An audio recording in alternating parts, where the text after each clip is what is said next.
Waheguru Ji Ka Khalsa, Waheguru Ji Ki Fateh. My name is Jasleen Kaur and I'm a trance creator on the Guru Granth Sahib project.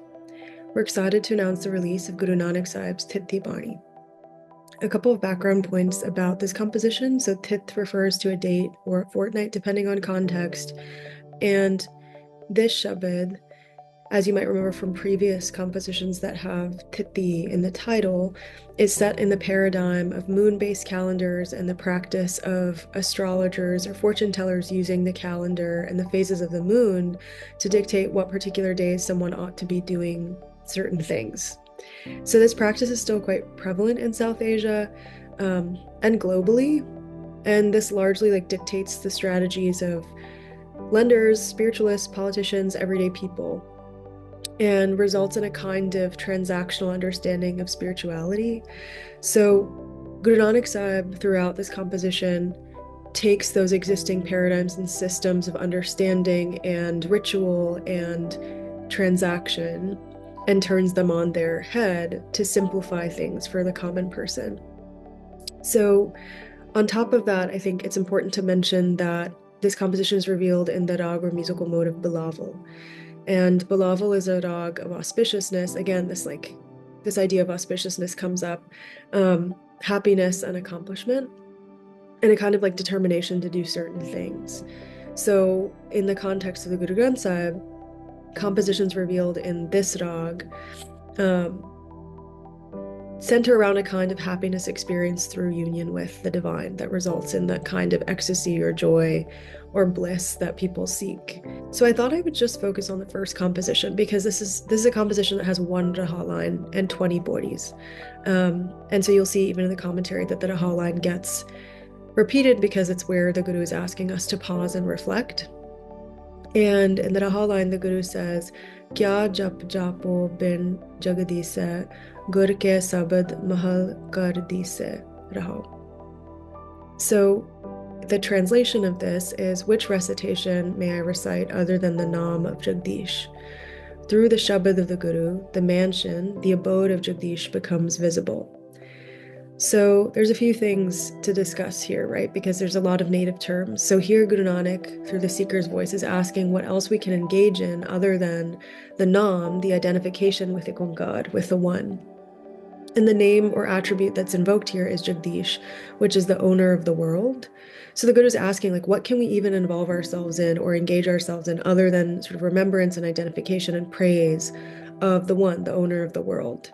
And the second part of the Rahau line, the Guru says, it's through the Shabad, through the hymn-like stanza that exemplifies the word sound of the infinite wisdom, through our relationship with that wisdom, that we come to see or find the abode of the One. And going back to this contextualization of auspiciousness or inauspiciousness, there are so many traditions or belief systems that have these systems that claim to help us see the One or experience the One or grant us that kind of sight or vision in the afterlife.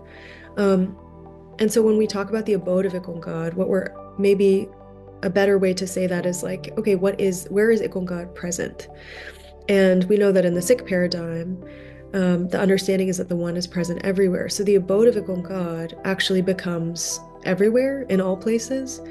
And so that means that in the Rahau line, the Guru is showing us that through the wisdom in the Shabad, we can feel that all-pervasive presence of the owner of the world and realize that the abode of that One is all-encompassing.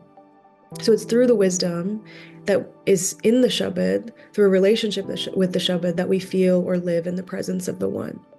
In the first sort of body of this composition, Guru Nanak Sahib reminds us again and again that IkOankar is distinct. So the word uses Ikankar, which is specifically about the unique and distinct form of the One. And this is really important because in the context of the sort of Indic cosmologies that the Guru is referring to, maybe indirectly here, there are so many forms that exist. And Guru Nanak says, that might be all well and good, but there's only one form that is eternal and unborn, and that one does not belong to any caste or any bondage, which is important because it's not just that systems and paradigms of inauspiciousness and auspiciousness are being turned on their head. There's also systems of othering and social hierarchy that are being disrupted too.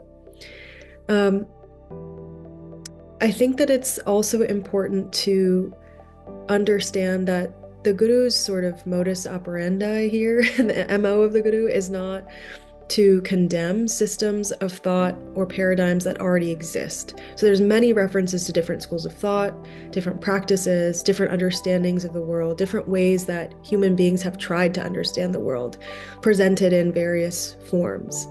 This isn't a condemnation of any of those things. There's like an understanding that knowledge evolves and develops.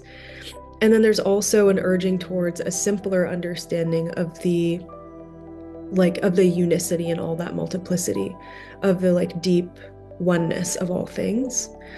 So if I could summarize this composition, because it is 2040s, I would say that Guru Nanak Sahib uses that paradigm of the moon-based calendar and the culturally sort of pervasive practice of seeking guidance from astrologers and fortune tellers that use that calendar in pursuit of like a spiritual currency. He disrupts all the like localized understandings of religious deeds and rituals and paradigms, complexes, categories, etc., to show us that external displays of religiosity or going through particular modes of religiosity can feed that more transactional understanding of our spiritual journeys and an expectation, a constant expectation of reward.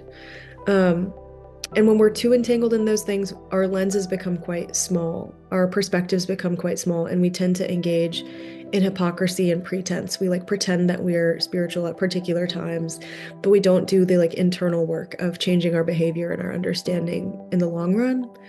So if we can return to that Rahau line where we're asked to pause and reflect, Guru Nanak Sahib is simplifying all of the complexities that I just discussed and saying, what can I do? What recitation can I recite other than the Nam of Jagdish? How can we snap ourselves out of our own entanglement and our seeking of like spiritual reward and really reflect on the only thing that's worth our time, which is engaging in the identification with IkOankar?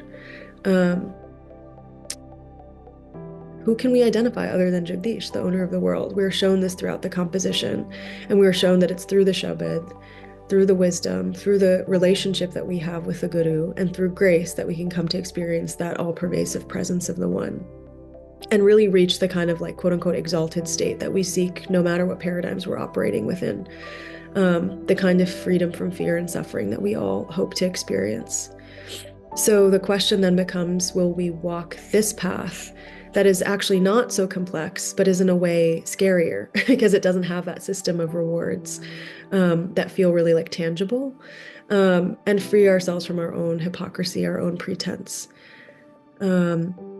What would it look like for us to identify with that owner of the world instead of identifying with these complicated systems that lead us into sort of exhaustion in the end? So I encourage you to spend some time with this composition, the footnotes, the commentaries, the translations and transcreations, the word meanings, as always, and reflect on what complex systems and paradigms you might be working within, that you like to kind of free yourself from so that you can engage in the worthwhile work of fostering a relationship with the Guru, with the wisdom, and thus a relationship with IkOankar. Waheguru Ji Ka Khalsa, Waheguru Ji Ki Fateh.